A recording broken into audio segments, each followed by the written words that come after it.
preseason game. Even though Chargers are not playing their starters, the holding on to the ball for me, Skip, is cause for concern because I believe there's a situation. Look at this, Skip.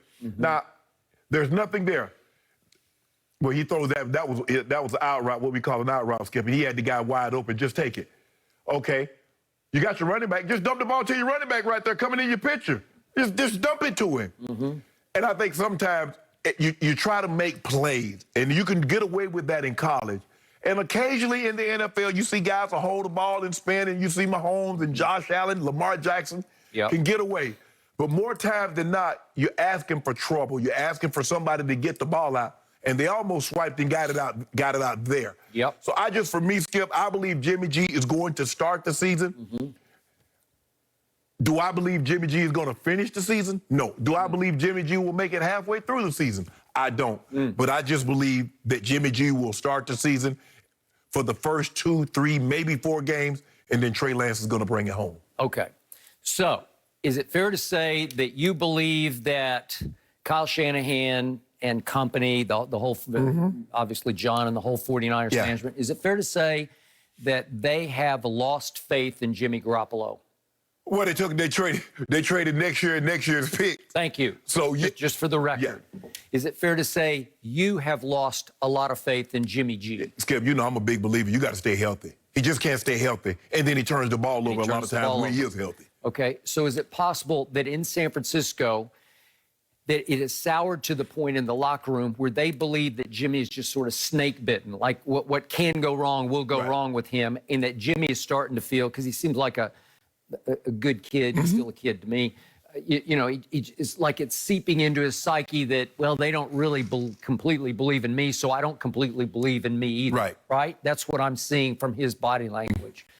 Okay, given all that, to me, at some point, Kyle Shanahan, just because I believe strongly enough in Kyle, you need to plunge and go ahead and throw this kid into the fire, because I went on record before the draft. I said, this young man has the highest upside just because he is so big, strong, powerful, quick and fast, both, and he has a huge arm. He has the biggest arm of anybody in the draft to me, so hence highest upside. Intangibly, he has huge high upside because we talk about gym rats. He's a film rat too. You know, he likes to break tape down in the Brady Payton fashion. You know, he enjoys spending nights watching tape, and that's what he does for a living. So I think Kyle can work with that. But to your first point was, he had 17 total starts in college football, and they all came for North Dakota State. Well, that's not exactly the best avenue to the National Football League, right? Because last year they played one game because of COVID that he played. They played a spring schedule, but he didn't participate. So he played one college football game last year, and now he's getting thrown into fire after fire in NFL preseason games with a whole lot of heat on him because he knows he has sort of a 50-50 opportunity. That's the way Kyle's presented it, to beat out Jimmy G. So to me, the first 2 games are at Lions and at Eagles. For this team, it's loaded enough. They can win those games, and I believe they could win them with Trey Lance at quarterback. And then it starts, and it is rough because they got Green Bay on a Sunday night, and then they got Seahawks, and then at Arizona, and then Indy. And then, you know the Colts bring a defense. I know. I got it. And then at Chicago, and then Arizona comes there. It's just going to get nothing but harder. I believe this kid can stand up to that kind of heat and that kind of fire and that kind of a fire test. And what I saw last night was he was a little overamped early, but he needed a little bit of help from veteran receivers. And if we could see the first 2 plays, there's a 3rd and 4 pass to Sanu, and it's a rocket. And yet Sanu has to, if you get both hands, Shannon Sharp's going to catch that ball. That's Debo. That was Debo saying. Was that Debo? I thought that was Sanu. Okay. And then the other one's to Sanu. And that's, I'm sorry, that's right. That's the one that went right off his hands. But there are 2 veteran receivers who get 2 hands on the football, and you have to help the kid a little bit confidence-wise. Just build him up. You just got to snatch it out of the air. But it's coming. It's got some Elway on it. It's got he's a little amped, and so the ball's going to be... Normally when guys get amped, Skip, the ball's going to sail a little high, and it's going to come with a little bit more mustard than it normally would have on it. But I think the thing is Jimmy G is 24-8 as a starter. He took a team to a Super Bowl. And if they didn't have Jimmy G... Skip, I believe the situation in San Francisco is different than the situation in Chicago. Then that's what I believe. I believe those are two entirely different situations. I believe Justin Fields probably should start. But for whatever reason, Matt Nagy is hell-bent, and Andy Dalton feels like he's owed something. This is my time. Bro, your time was in Cincinnati. Your time's up. Or anywhere else you go, you're a backup. I believe that they had removed Jimmy G, cleared the decks for him, like they did the kid in Zach Wilson. Skip, they cleared the deck. They did. You out of here. It's not his to lose, it's just his. It's his. Right. Urban keeps saying, well, we're going to determine who's going to be the starting quarterback. Gardner Minshew is not starting out there opening. He's not trotting out there with the number ones on opening day. That's not happening. Okay. And we'll get to see them tonight. We get to see them tonight. So I believe if the 49ers really wanted Trey Lance to start and not make this a more difficult decision that it needed to be, just go ahead and move on without Jimmy. You could have traded him. Okay. So now I'm gonna show you 4 plays as to why I believe that Trey Lance should start on opening day. Okay. And the first one comes after all that overamp play that we saw, and he throws a sweet touch ball to my man Trent Sherfield from Vanderbilt University. They're everywhere in the NFL. No, they're not. Vanderbilt taking over the NFL. That worked. And then here's a rocket shot to Sanu for a touchdown. That'll work. And then here is a scramble. Watch. This is what you're going to get more and more of. Obviously, you got to get down. You got to get down. You can't take too much punishment. He's difficult to stop. You could see the North Dakota State highlights. He just was difficult to stop. And that's just a rocket shot. That was a great throw. Right, to Travis Benjamin. And you can see the velocity. You can see the accuracy when he plants and fires, albeit against 3rd and 4th stringers. I get it. I give you all of the above. My eye test says that kid can play.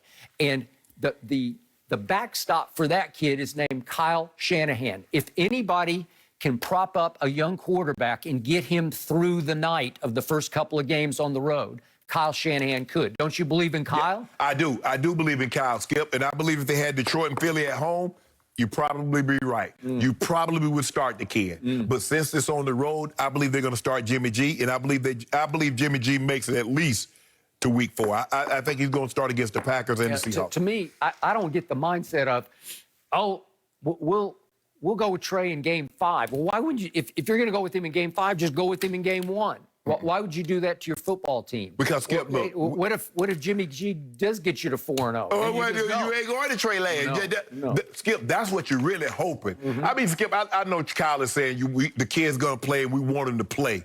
But all things being equal, we would like to have a Patrick Mahomes situation. We would like to have an Aaron Rodgers situation. We would like to have one of these situations where the guy get a year to learn, or he gets 7, 8 games like a Lamar Jackson. Hopefully he get a situation to learn.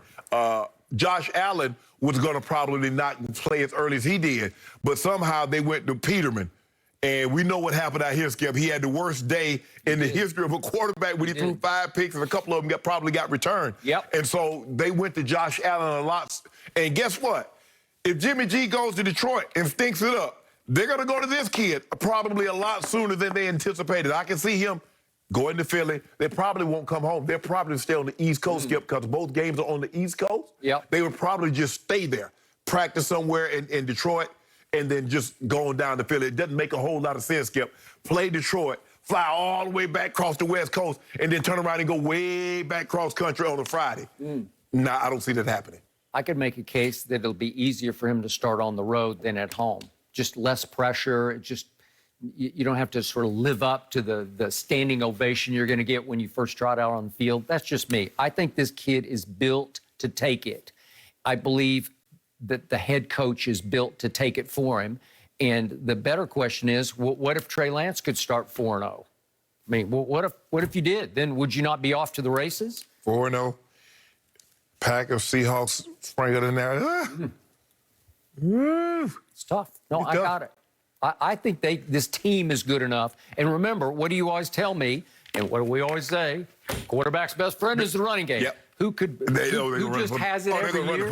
They just run the football. And it's not that they have stars at running back, although they have some very good ones. But it's the scheme is the star, right? Yes. And in part, that's what happened to you under Mike Shanahan.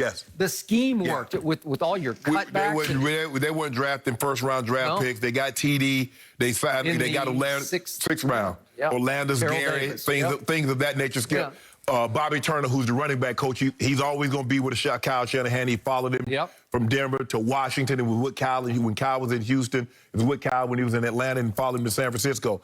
It's a specific type of back that you need. He needs to understand everything is not meant to be a home run. You get one cut, you put your foot in the dirt, and you get downhill. You got it. And remember, this quarterback, you can call a few runs for. Oh, yeah. You can. And that will make that running attack even more lethal and difficult to anticipate and defend. But if you wanted that, Skip, why would you hold on to Jimmy G? You could have got something for him, I believe. Why not just make it easier? Just clear the decks for him. I'm just going on my eye test in preseason because you don't know what you're going to get from Trey Lance in the preseason games. Right. I'm seeing enough that I say he can start and he can play and he can endure. And you can win with him at quarterback. I'm going to go. I still say Jimmy G starts opening week. You go with Trey. I'm going with Trey Lance. Thank you. Jimmy G. All right. Well, we only have a couple more days, really, to figure that out. We will see how it goes. But over the weekend, we also watched this.